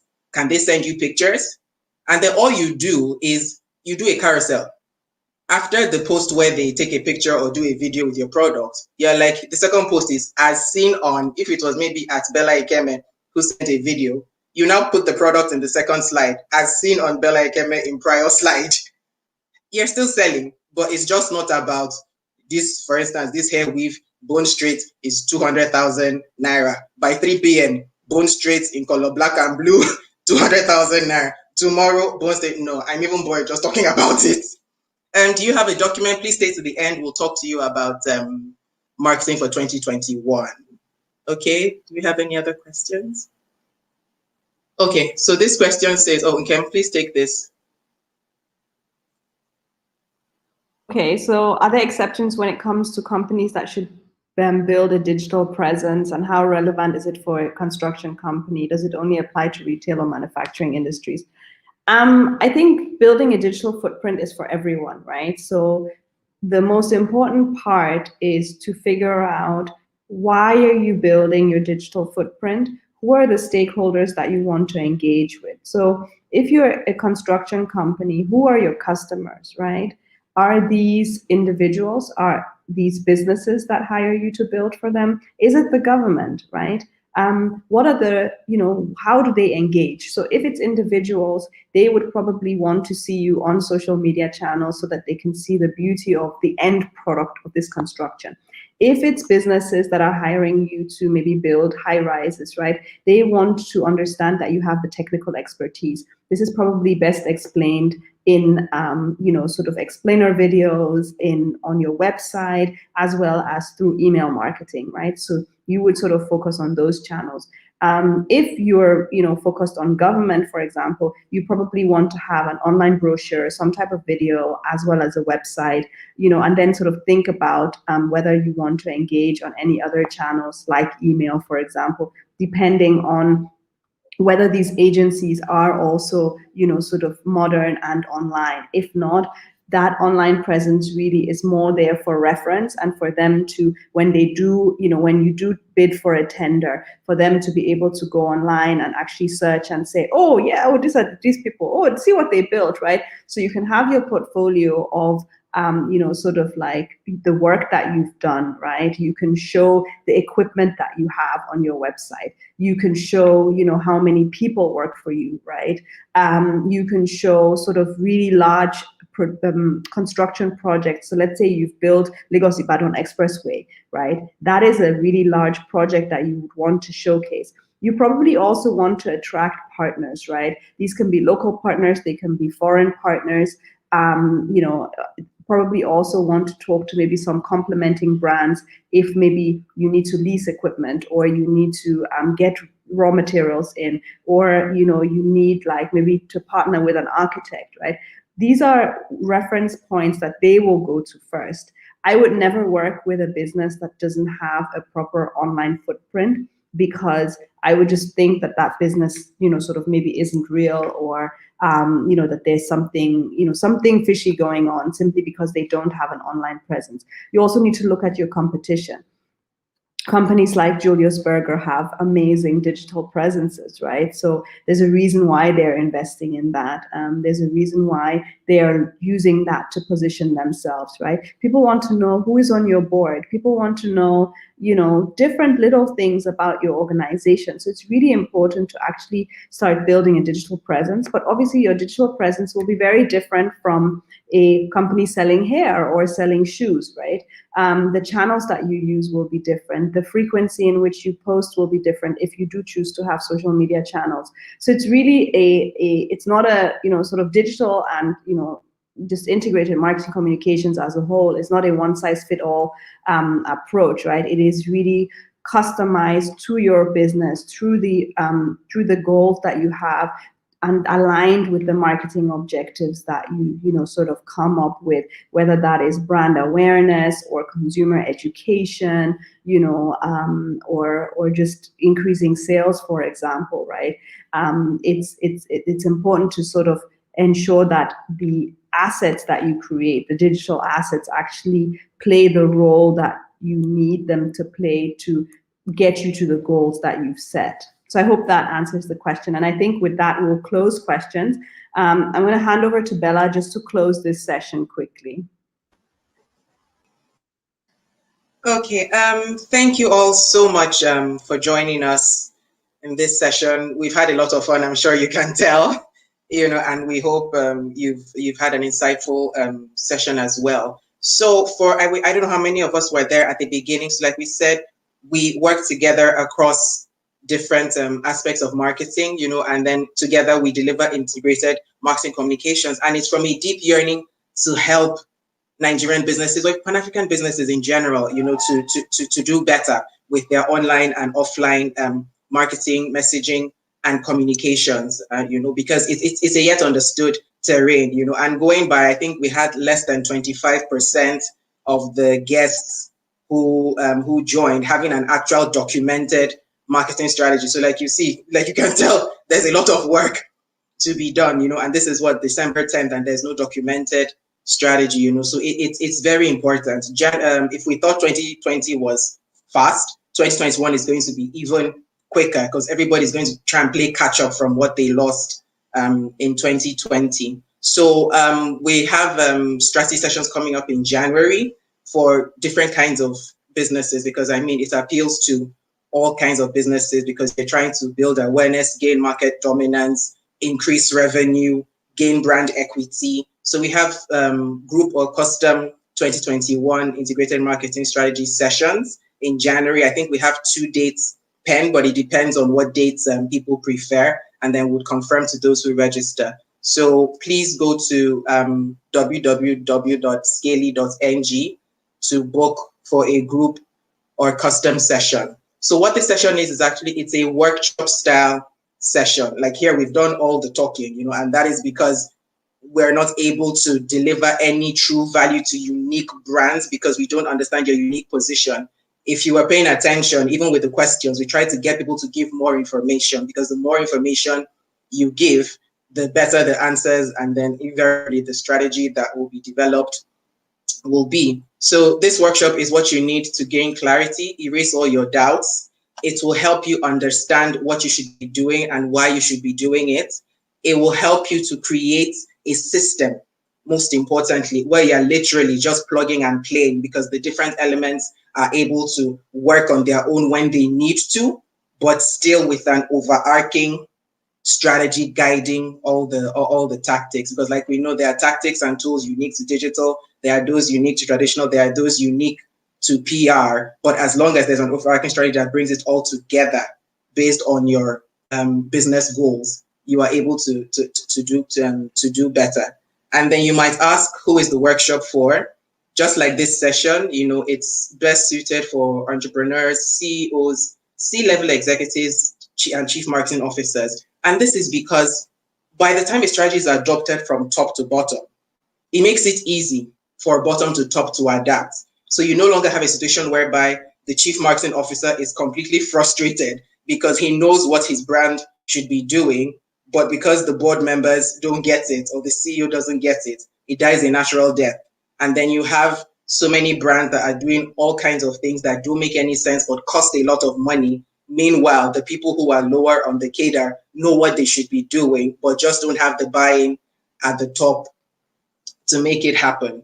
And then what happens after you sign up based on the site is that you get a non-transferable link to the actual session in January, and you also get a worksheet that you download because we need you to articulate and put down your thoughts. So it will be things around your critical success factors, be questions around your short-term goals, your mid-term goals, your long-term goals. Remember what we said, you must have a long-term outlook, but be agile enough to achieve short-term deliverables. Because like one of our clients would always say, I need to be alive to be successful. So we want you to at least be above water and not be in the red and a dying business to be able to take your business to the next level.